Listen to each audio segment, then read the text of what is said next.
Governor Khyber Pakhtunkhwa Faisal करीम कुंडी ने दावा किया है कि जिस दिन पीटीआई को अपने अंदर मीर जाफर और मीर सादिक का पता चलेगा, गंडापुर केपी के वजीर आला नहीं रहेंगे।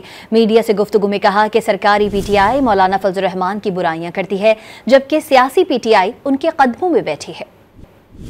जिस दिन पीटीआई को पता चलेगा कि उसके अंदर मीर सादिक और मीर जाफर कौन है, तो फिर सीएम नहीं रहेगा। तो पहला फेस हो चुका है कि उसको उन्होंने सदारत से हटाया है और इंशाअल्लाह ताला बहुत जल्द पीटीआई के जो हकीकी वर्कर्स हैं वो यौम निजात बनाएंगे। ये कह रहे हैं कि इलेक्शन गलत हुआ है, तो क्या वो तो मौलाना साहब कह रहे हैं इधर भी गलत हुआ है, तो लिहाजा दो पीटीआई, सरकारी पीटीआई मौलाना साहब को गालियाँ निकालती है और सियासी पीटीआई जो है वो मौलाना साहब के कदमों में बैठी होती है हर वक्त उनके जो है।